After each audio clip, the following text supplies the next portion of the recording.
hi everyone, a blessed day to all of you. Praying that all of you are doing well and safe together with your families and loved ones. So this week, we'll talk about the theory of Virginia Henderson, Betty Neuman, and the theory of Faye Adela. So in this presentation, I'll talk about the theory of Betty Neuman.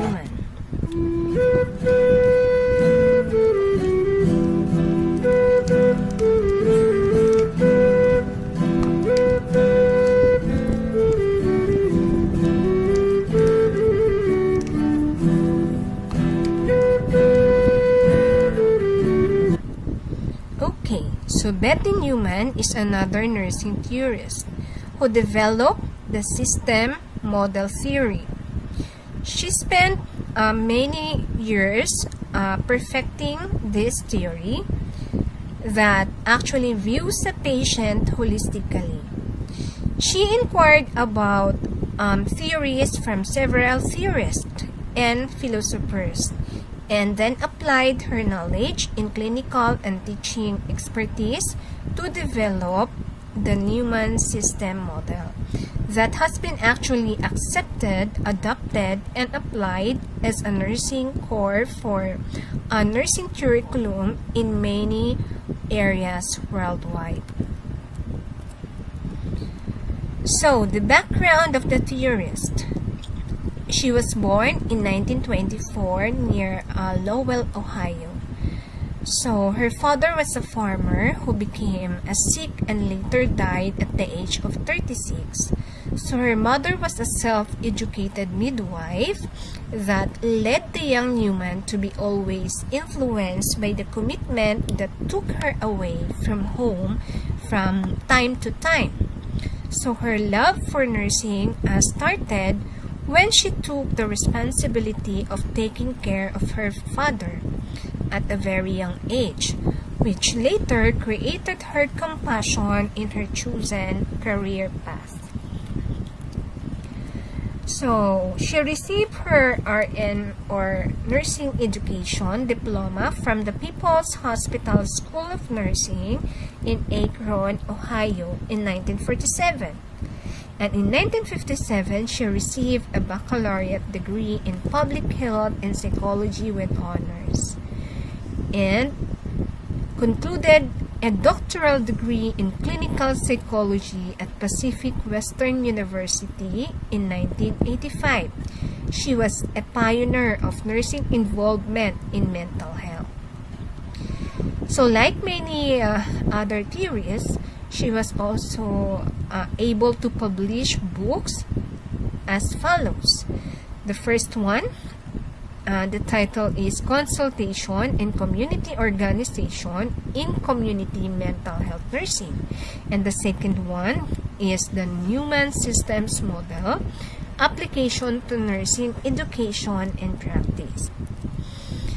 So, she was very intelligent actually, and she receives numerous awards, and one of her awards was given in 1992 as Honorary Doctorate of Letters at Newman's College, Aston, PA. So, in 1993, she received Honorary Member of the Fellowship of the American Academy of Nursing, and in 1998, she received the Honorary Doctorate of Science, Grand Valley State University, Michigan. So, Betty Neuman took inspiration in developing her theory from the following theories and philosophers. Number one is from the philosopher priest that believe human beings are continually evolving towards a state of perfection and omega points, according to Pierre Teilhard de Chardin. And another inspiration was the Gestalt theory, which is a German theory origin that proposed that the dynamic interaction of the individual and the situation determines experience and behavior. And the third inspiration is the General Adaptation Syndrome that mainly talks about an individual's reaction to stress on the three levels: alarm, resistance, and exhaustion. So she also get the idea from the Hans Selye's definition of stress, which is the non-specific response of the body to any demand made on it. And another theory that inspires her is the general systems theory that postulates that the world is made up of a system and that are interconnected and are influenced by each other. And last, but at the least, is the Kaplan's level of prevention. That's why later, when we look at the model of Betty Neuman, may mga levels, or she mentioned about the levels of prevention as primary, secondary, and tertiary. So now, this is the model of Betty Neuman.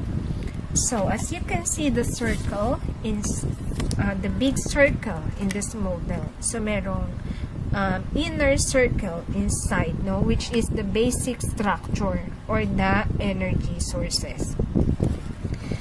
So according to Neuman, the client as a system is composed of a central core surrounded by concentric ring. Okay, ito yon. Yan. The inner circles here, this one, represents the basic survival factors or energy sources of the client. So this core structure consists of basic survival factors common to human beings, such as innate or genetic features. May mga common tayo survival factors. Okay, then the lines of resistance, no, outside the basic structure. So it is a series of broken lines, no, or broken rings that surrounds the basic structure. So this ring represents the resource factors that help the client defend against a stressor. So pinoprotect niya to. So maraming lines of defense, no, bago ma-penetrate ang basic structure. So the lines of resistance serves as the protection factors that are activated by the stressors. Ito yung mga stressors, so outside, no, by penetrating the normal lines of defense. And the normal lines of defense is also a ring, no, surrounding the lines of resistance. So as you can see, it is a solid ring, no. It represents the adaptational level of the health developed over the course of time and serves as the standard by which to measure wellness deviation. Okay. So expansion of normal line of defense reflects an enhanced wellness state. And contraction naman indicates a diminished wellness state. So outside your normal line of defense is the flexible line of defense. So again, it is in a broken line, no, broken ring. So this is the model's outer broken ring, no. It is perceived as serving as a protective buffer for preventing the stressors from breaking through the usual wellness state as represented by the normal line of defense.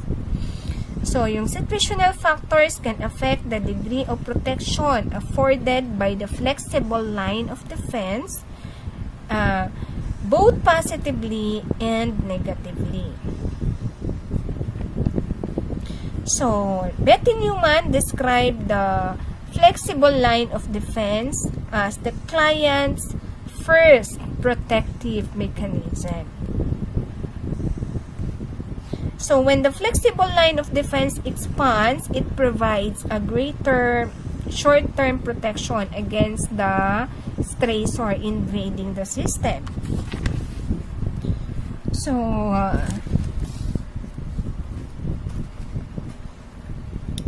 outside this structure, maraming stressors that could affect the basic structure of the client. So, ang mga stressors na yan are tension-producing stimuli that have the potential to disrupt the system's stability that might lead to outcome that may be positive or negative. Okay, so what are the different types of stressors or saan ang galing yung stressors? It could be intrapersonal, interpersonal, and extrapersonal. When we say intrapersonal or interpersonal rather, so pag sinabi natin interpersonal, yung forces na yon or yung stressors na yon, it occurs between one or more individual. When we say intrapersonal naman, it occurs within the individual. Okay. So, ito yung mga thoughts, mga iniisip niya within. Kapag intrapersonal naman, ito yung interaction between the two person. Kung may conflict, so that leads to stress, no? Interpersonal forces. Extrapersonal forces naman, it occurs outside the individual. Example naman yan is yung mga financial problem, yan yung mga example ng mga stressors na yun that might affect or that might penetrate the system or the structure. Then we have here the reaction or the degree of reaction. It represents the system's stability that occurs when the stressor, so ito yung reaction, when the stressors invade the normal line of defense. So, nakapasok na siya.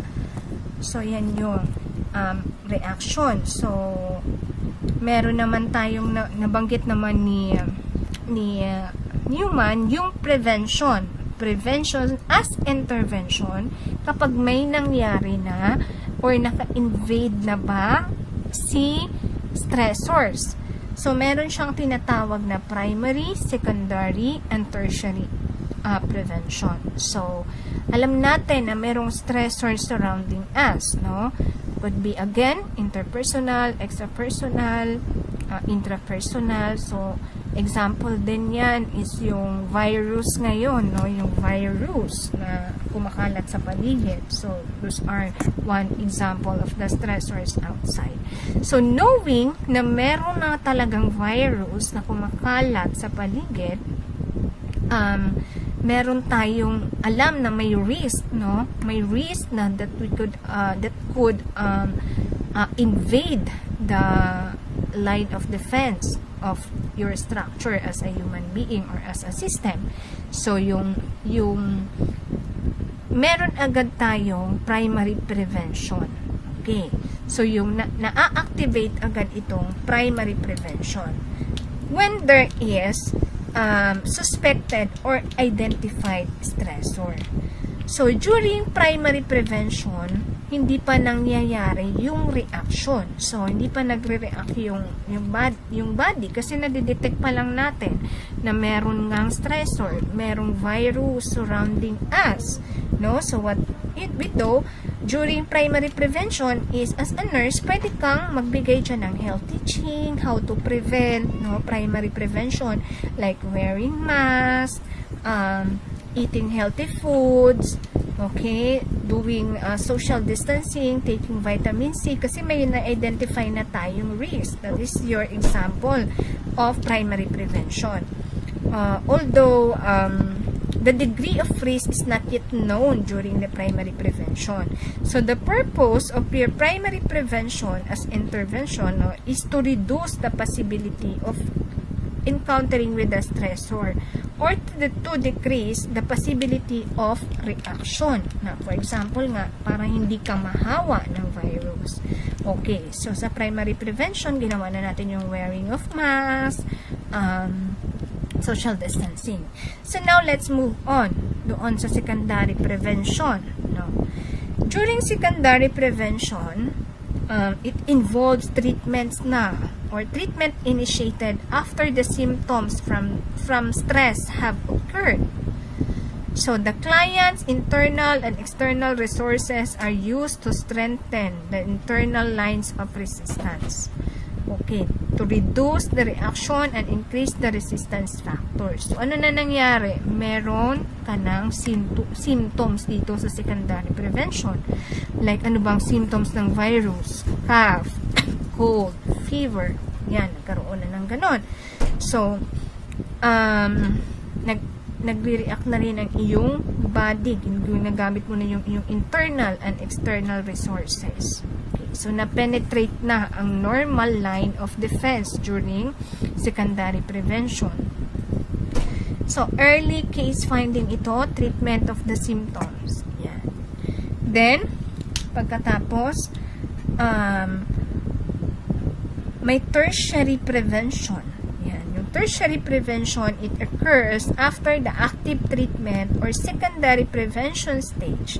It focuses on readjustment toward optimal client system stability. Of course, the goal is to maintain optimal wellness by preventing recurrence of reaction or regression na lumala pa, no? Yung mild symptoms mo para hindi maging delikado yung mga sintomas na nakita natin sa virus, 'di ba? Okay, tertiary prevention leads back in circular fashion towards primary prevention. So, hindi ibig sabihin na gumaling ka na kasi pagdating sa tertiary prevention, may medication na talaga dyan. Yan, may mga gamot na talaga para matreat. Yun, may mga laboratories nang ginawa sa'yo during the tertiary prevention. Okay? Tapos, pagaling ka na rin dyan. So, pag gumaling ka na, iwasan mo ulit. Babalik ulit yan sa primary prevention. Iwasan ulit natin yung possibility or risk. Okay? And then, we have here reconstitution. So, surrounding your diagram as part of your diagram according to Neuman's. So, reconstitution occurs after the treatment for the stressor reaction. So, it represents return of the system's stability. So, which may be at a higher or lower level of wellness na than before the stressor invasion. So, reconstitution, so bumalik na yung system sa stability. Okay? So, there are so many concepts that has been mentioned in the theory of Betty Neuman. So, one of the term here is holistic client approach.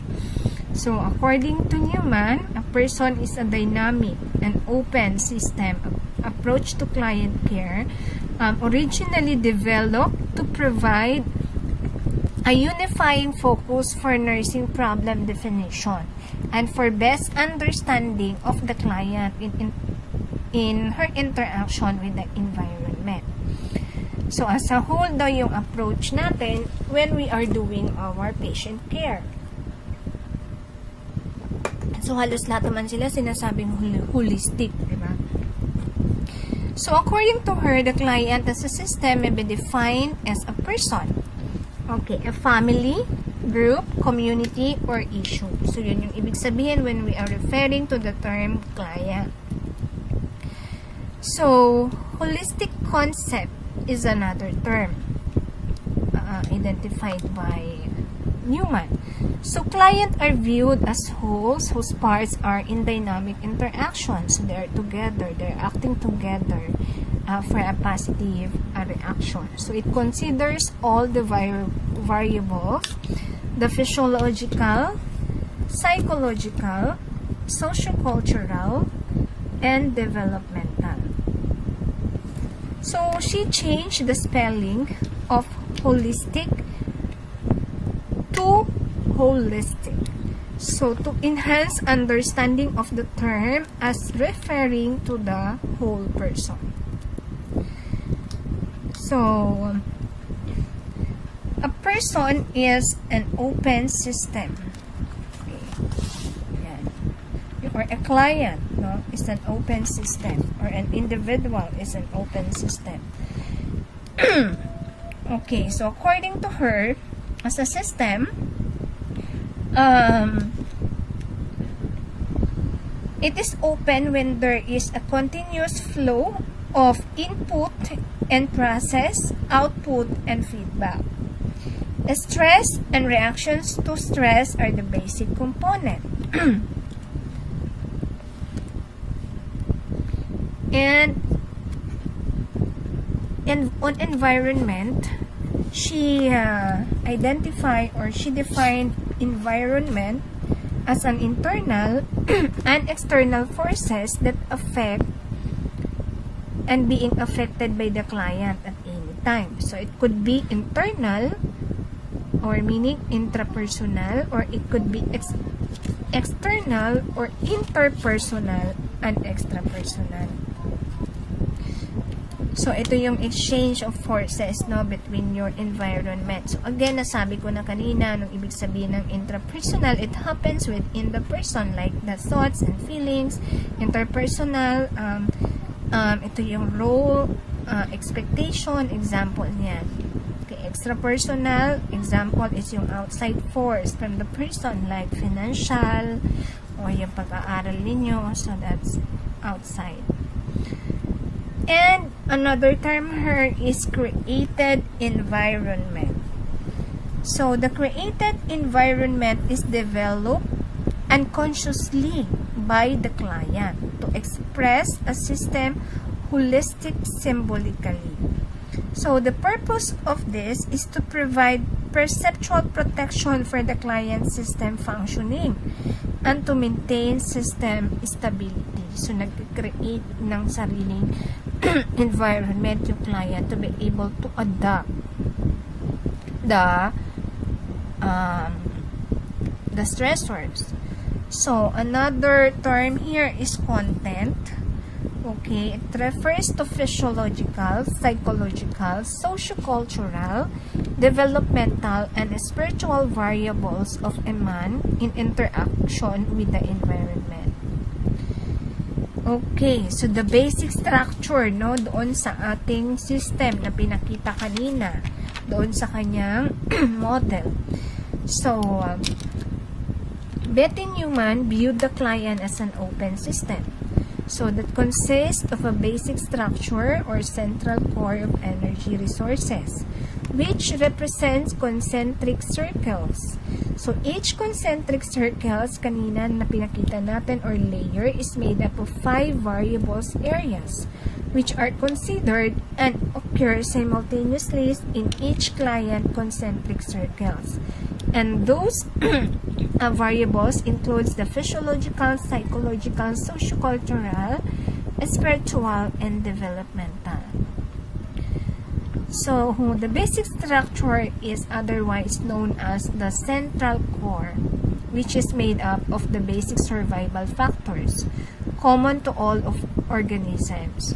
These include the following, no? Example, normal temperature range, or the body temperature regulation ability.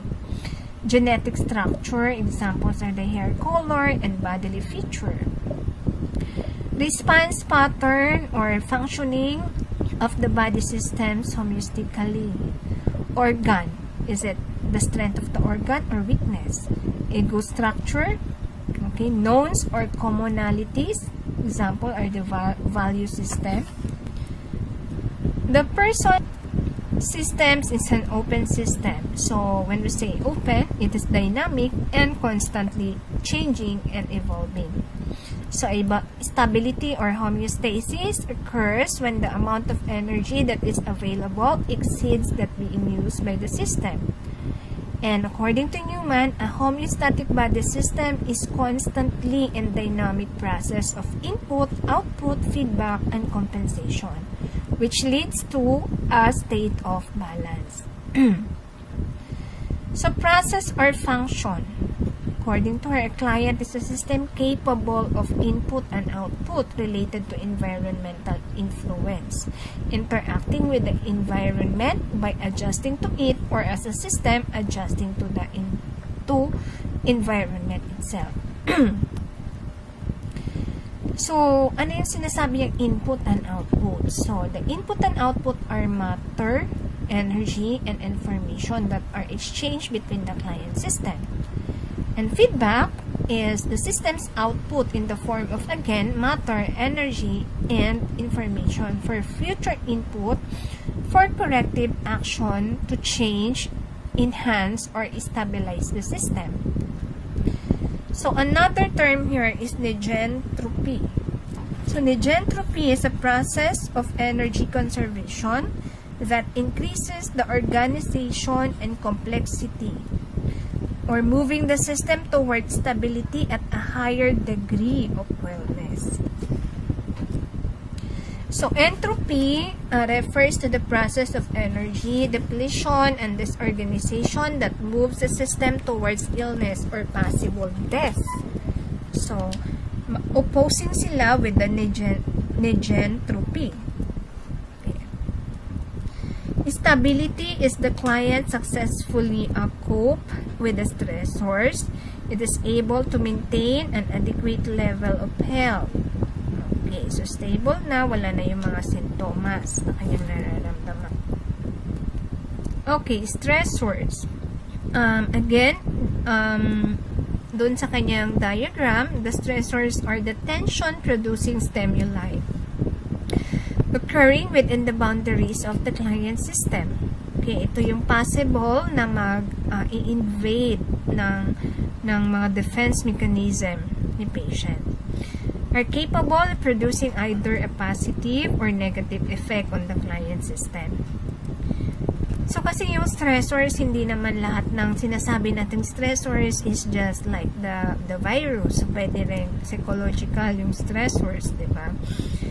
So, are capable of producing either a positive or negative effect on the client, and is any environmental force which can potentially affect the stability of the system.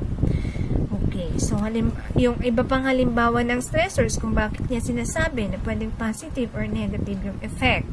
Halimbawa, the stressors yung nawala ng work, parent. Okay, because of the pandemic. Pwedeng maging negative ang effect nito kasi nagkaroon ng problem yung family dahil syempre walang source of financially, 'di ba? May problem sa financial. So, ano naman ang pwedeng maging positive nito? Pwedeng bawat member of the family naghanap na lang sila ng work. So, kung si daddy lang yung nawala ng work, ngayon, yung dalawang anak nagkaroon naman ng trabaho kasi dahil nawalan siya ng work, naging motivation ito ng dalawa pang anak. So, that could be another example ng positive effect ng stressor. So, the term or under the stressors, meron ngang, it could be intrapersonal, interpersonal, and extrapersonal. So, na-mention ko na yung examples na yan kanina. So, again, yung stressors could be a person's reaction to stressors depends on the strength of the lines of defense. Kung matibay yung line of defense, okay, so hindi maka-invade, hindi ma-invade yung basic structure ng patient. When the line of defense fails, then the resulting reaction depends on the strength, okay, of the lines of resistance. Kasi, na ano na eh, diba, una nun, yung nasa labas is yung nasa pinakalabas ng system is the flexible line of defense. Kung ma-invade na yon, okay, makapasok na dun sa normal line of defense. So, kapag wala na, nag-fail na yon, yung lines of resistance naman, yung lalaban, bago niya ma-invade yung basic structure. So, as part of the reaction, a person's system can adapt to a stressor, an effect known as reconstitution. Okay, another concept or term here is wellness. So, wellness, it happens or it exists when the parts of the client system interact in harmony. So, the system's needs are met. So, illness naman if there is disharmony among the parts of the system. Okay. which is the result of unmet needs in varying degree. So, the normal line of defense represents a stability state for the individual or the system. It maintained over time and serves as a standard to assess deviations from the client's usual wellness. So, it includes system variables and behaviors such as the individual's usual coping patterns, lifestyle, and developmental stage, kung ano yung kanyang way of fighting the stressors. The flexible line of defense naman is dynamic and can be rapidly altered over a short time. That's why it, based on the model, it is represented by a broken lines. So, perceived as a protective buffer for preventing stressors from breaking through the usual wellness state as represented by the normal line of defense. Relationship of the variables can affect the degree of individual are able to use their flexible line of defense against possible reaction to stressors. An example nito is a loss of sleep. Kung sa primary kanina, primary prevention, hindi pa, na-detect pa lang. Halimbawa, merong stress. Ay, may virus. So, natakot ka dahil may virus. Tapos, nakita mo yung risk. Tapos talagang sa sobrang takot mo, psychologically, emotionally affected ka na. So nagkaroon ka na ng loss of sleep. So na-altered na yung flexible line of defense. So pwede nang pumasok yung stressors to your basic structure. So, lines of resistance represent resource factors that help the client defend against a stressor.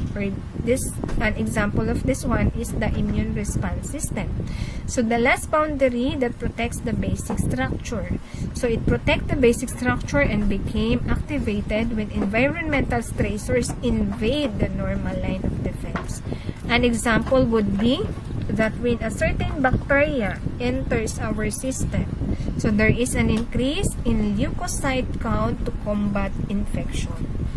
So, pag tinitingnan mo yun, kung may bacteria or kapag meron namang other problem pa, makikita natin yan sa true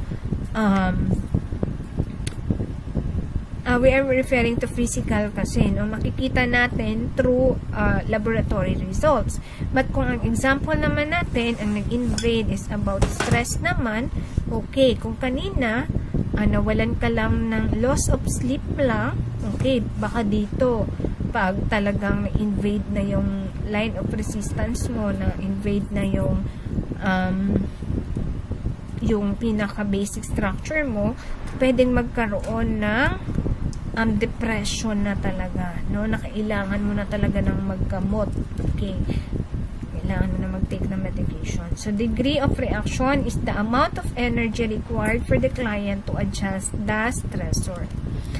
So, reconstitution, na-mention na natin to ng paulit-ulit, is of course the state of adaptation to stress in the internal and external environment. So, again, it can begin at any degree or level of reaction and may progress beyond or stabilize somewhat below the client's previous normal line of defense. So, reconstitution is the increase in energy that occurs in relation to the degree of reaction to the stressor, which starts after initiation of treatment for inversion of stressors. Okay. So, is the increase in energy that occurs in relation to the degree of reaction to the stressor, which starts after initiation of treatment for inversion of stressors. May expand the normal line of defense beyond its previous level, may stabilize the system at a lower level, or return it to the level that existed before the illness. So, nursing interventions focus on retaining or maintaining systems stability. By means of primary, secondary, and tertiary interventions, the person or the nurse attempts to restore or maintain the stability of the system. So, mamaya may mga example tayo or may example tayong ipapakita. Prevention as intervention as another concept under the Neuman's model. So, intervention are purposeful action to help the client retain, attain, and or maintain the system stability. So, ano ba yung mga intervention na pwedeng gawin ni nurse? Okay. Depende kasi no kung ano yan, primary ba, secondary, or tertiary, or yung pang third natin na prevention. Okay. So, okay, the prevention is the primary nursing intervention that focuses on keeping the stressors and the stress response from having a detrimental effect on the body. So, meron nga tayong primary intervention na sinasabi natin halimbawa nga merong na-detect, may mga virus o namang ginagawa ng mga nurses. Nagkaroon tayo ng health teaching, how to prevent like proper wearing of mask, washing hands, social distancing, yun yung mga part of our health teaching sa ating primary intervention. So, again, there are 3 levels of intervention. The primary prevention, which is carried out when a stressor is suspected or identified. A reaction has not yet occurred, but the degree of the risk is already known. Okay. Secondary prevention focus on strengthening the internal lines of resistance, reducing the reaction of the stressor, and increasing resistance factors in order to prevent damage to the central core. So, this occurs after the system reacts to a stressor. So, na-invade na ng stressor yung normal line of defense. So, this includes appropriate treatment of symptoms to attain optimal client system stability and energy conservation. So, nagkaroon na ng halimbawa sa ating virus nga, sa tulad ng binigay ko example kanina, may signs and symptoms na.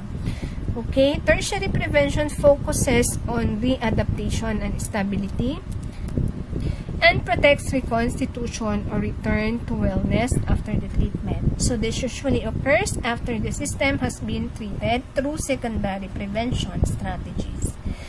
So, it offers support to the client and attempts to add energy to the system or reduce energy needed in order to facilitate reconstitution or stability of the patient system. So, now let us move on to the meta-paradigm of Neuman's theory. So, on nursing, she believes that nursing is concerned with the whole person, viewed nursing as a unique profession in that it is concerned with all the variables affecting on the individual's response to stress. So, she mentioned the 5 variables. Ano nga ba ulit yun? The physiological, psychological, developmental, sociocultural, and the spiritual. Okay? So, the nurse perception influenced the care given. So, therefore, the perceptual field of the caregiver and the client must be assessed as well.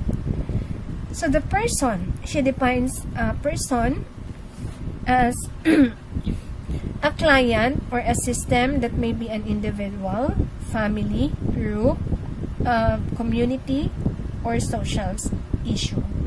So, the client system is again a dynamic composite of interrelationships among the 5 variables.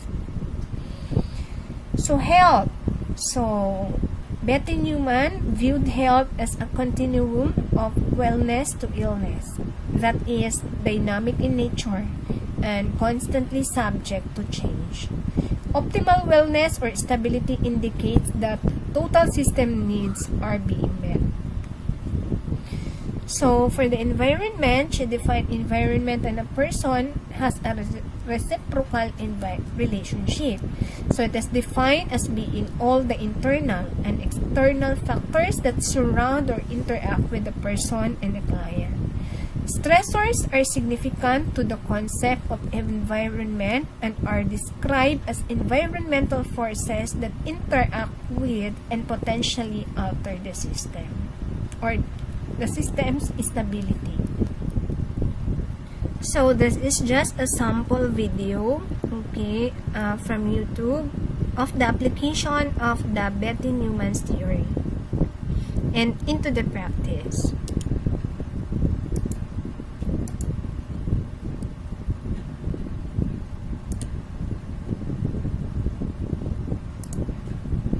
Okay, you can play it here.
Has been a bit of a challenge.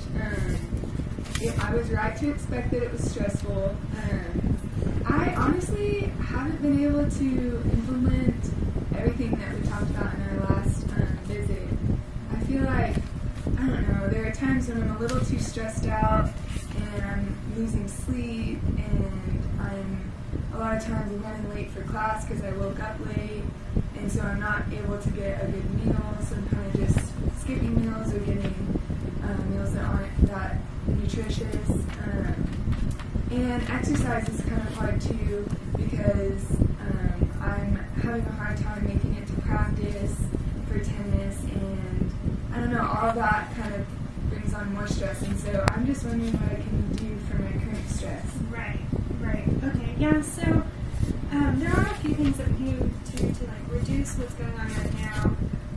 You said you're having problems with sleep, and I know that's to be expected when you have such a busy schedule.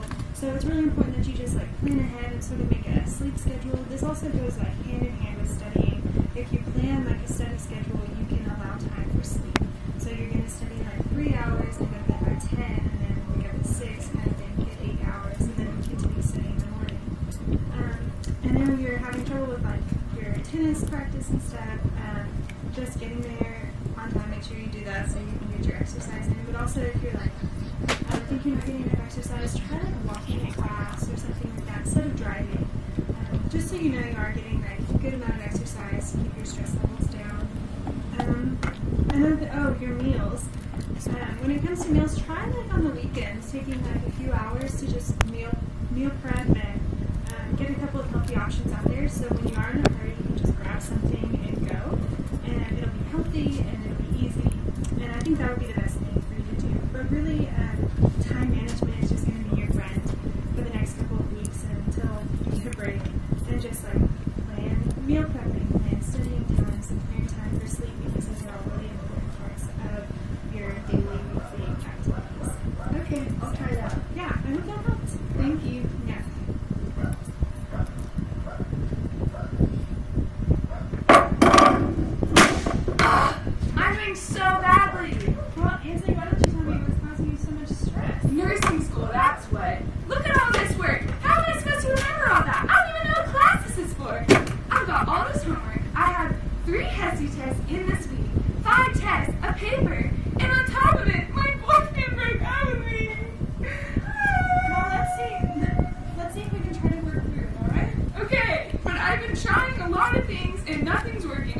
I'm so overwhelmed, I don't even know how to start. Well, tell me how you implemented what we talked about on our last visit. Well, I was trying to exercise, but then that started stressing me out because all my time was all getting jumbled together, and then I was waking up in the middle of the night, so stressed out that I couldn't go back to sleep, and, you know, I've lost 5 pounds because I'm not even eating well, and I just am so stressed out all the time that I can't think straight. Well, it sounds like you have a lot going on. Why don't we try to work through some of this? Like, at your school, do they have a retention specialist that you could go and talk to? Maybe do some tutoring or something? Yeah, I think there's this lady named Miss Daly. Well, why don't we try to get you some meetings with her, and you can just sort of talk to her about what's going on and see if she can help you get some of this like under wraps. Maybe we could discuss talking to a psychologist. Yeah, that would be really You good. could do some talk therapy or something with him. We can talk to your doctor about that when he comes in. Also, I can ask your doctor about any like anti-anxiety medications that might help reduce your stress a little bit. And if he thinks that you would qualify for that. And also just like relaxation techniques. Do you do anything like yoga or meditating? Well, you might want to look into something like that. Yoga can be really peaceful and calming for your body and your mind. Meditation, also deep breathing, something that you could teach a patient at a hospital might actually help you. And another thing would be maybe just work on maintaining that schedule that we talked about last time at your visit. Just try to work around sleeping, get as much sleep as you can, and work around studying schedules and stuff like that. These are some more serious measures that we would have to take, but maybe we can reduce your stress a little bit to get you through the rest of the semester, and then we can go back and start with preventing for next semester.